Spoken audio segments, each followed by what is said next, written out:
Hi. Here we are, back here on the path, on the first day of fall. Or is it really? I mean, on the calendar, it's the first day of fall.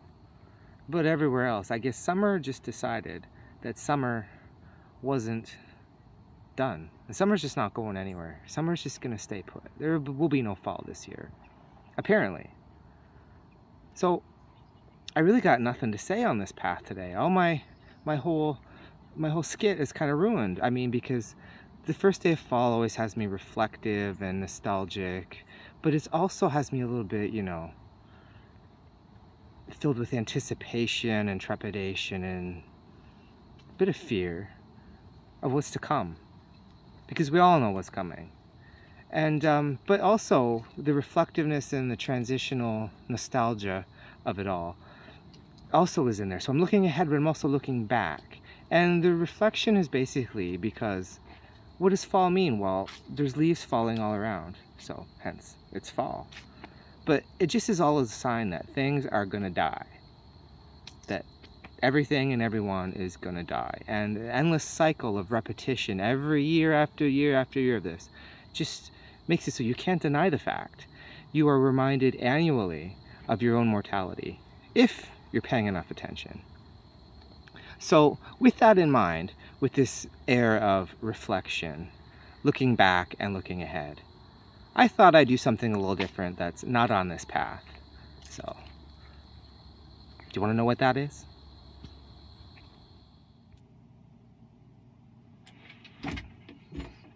Hello? Hello? Hello? Hello? Allô? Allô? Répondez s'il vous plaît. Répondez s'il vous plaît. Allô? Allô? Allô? Allô? Allô? Qu'est-ce que c'est? Bonjour, bonjour, et bienvenue à Paris.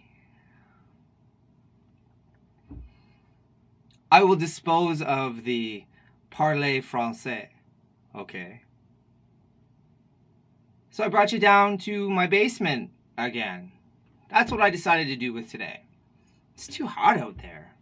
So on this first day of fall, I thought I'd bring you down to my cool, quiet, dark, peaceful basement under the secret light over there.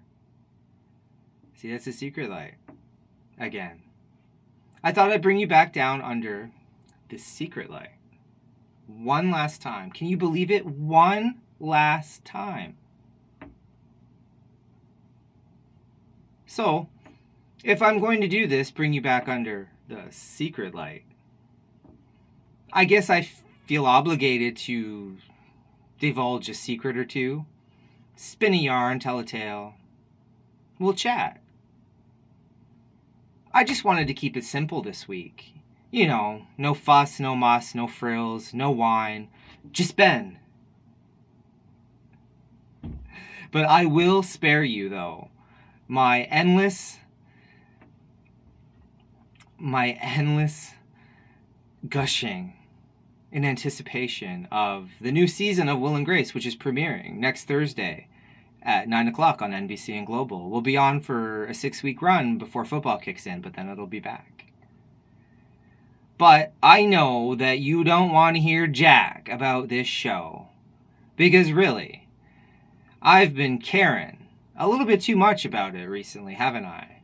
So I just wanted you to know that I have the will to conduct myself with grace. But I will give you a bit of a commentary on another show that's around the bend next week, on Monday at 8:30, the premiere of Young Sheldon, which is a spin-off of The Big Bang Theory, which I'm sure a few of you have heard of. I'm sure a few of you have watched it. Maybe you still watch it. And I know out of those people, a handful of you are probably going to be curious about Young Sheldon and want to know what that one's all about. See how that goes. So if you are one of those people that's going to be tuning in to Young Sheldon on Monday at 8:30, I just wanted you to think of me while you're doing it. Why? Well, that brings us to one of the secrets I'm going to divulge. Because way back in the day, I was Young Sheldon. Now, this isn't really a secret to most people. I know a lot of you already know this, but some of you don't, so this is new information for you.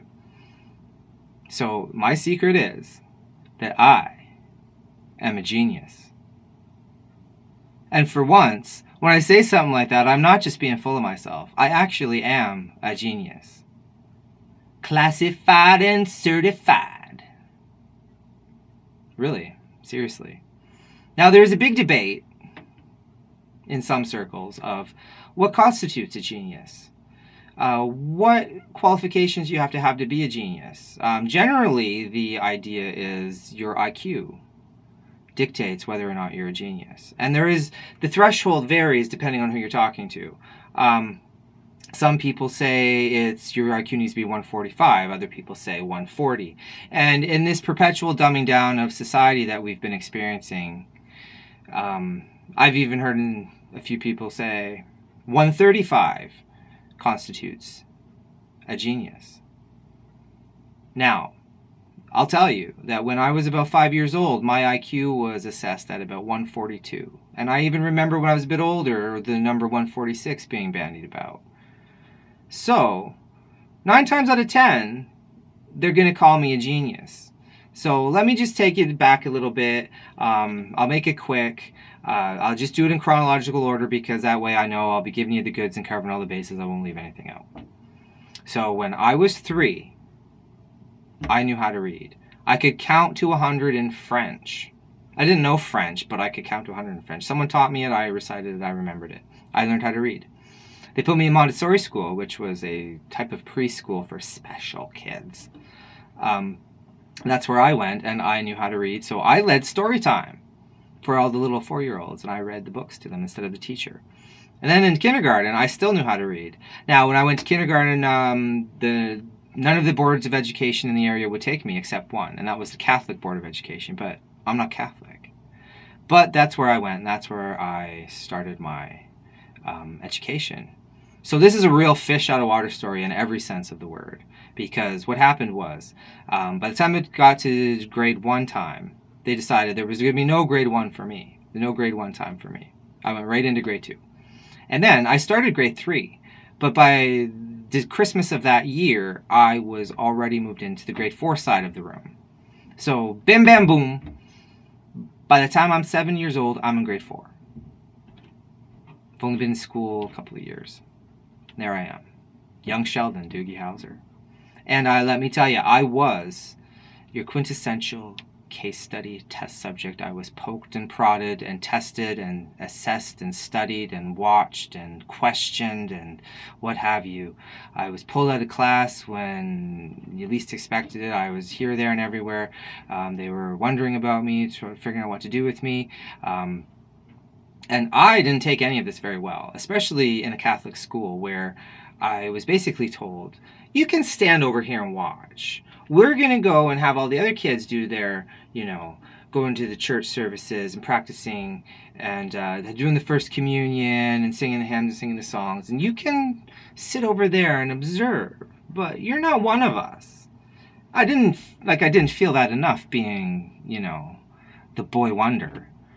On top of that, I wasn't Catholic, so I really didn't fit in anywhere.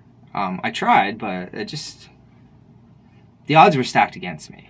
So by the time I was moved on to a new school and I was into a regular lifestyle, sort of, the damage was done. I did not want any part of this anymore. I rejected it. I didn't like it. I didn't want to be different. I was so already out of my element with kids that were 2 years older than me in my class. All through school, this is me, right from beginning to end. And I almost flunked grade 7, and this was the beginning of my rejection of the education system that kind of continues to this day. Part of me rejects and rebels against the education system and the establishment, even though it doesn't do me any good at this point in my life, but it's just remnants of that part of my life where I was the outcast, where I didn't fit in, where I didn't know where I belong. I was too smart for my own good. And they say that, this could be the cause of my depression.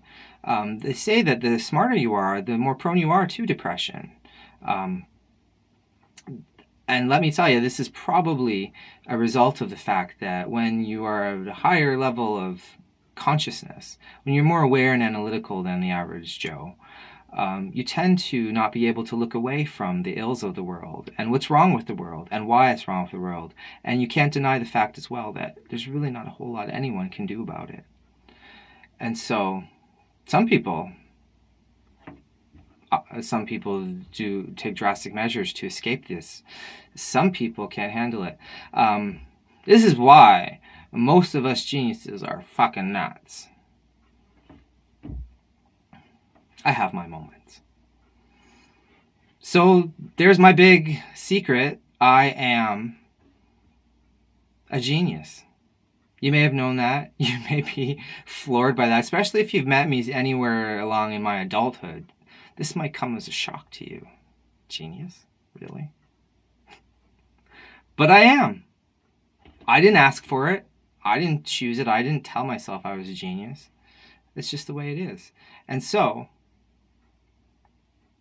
that brings me to the other part of this story, the other secret, which was, on top of being the outcast in school and being the weirdo and the smart kid and the case study, my home life was just as odd.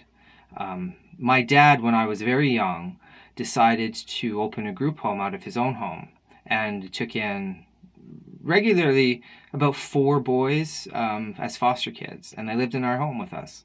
They were usually from troubled homes. That was my dad's specialty.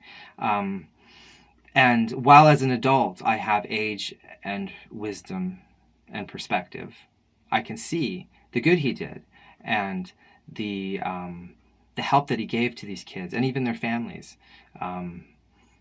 I couldn't see any of that at the time. At the time, I resented these kids coming into my home, taking up my parents' time, taking up space in my home, taking up attention, taking up just stuff that was supposed to be for me. I didn't like sharing. I didn't want to share with these kids. My siblings were all older, so it was pretty much just me and my parents most of the time. And I was mean to these kids. I didn't want them around. I isolated myself from them as well. I really didn't fit in anywhere, homeschool, what have you. So I didn't have a normal life. So basically what I'm getting to, why I'm bringing up these two things now, not only the fact that they're icebreakers. See, when you're in a new setting with people, sometimes at work, or you're at a new job, that kind of thing, a new group setting, and they go around the table and you're supposed to tell things about yourself, and they call them icebreakers.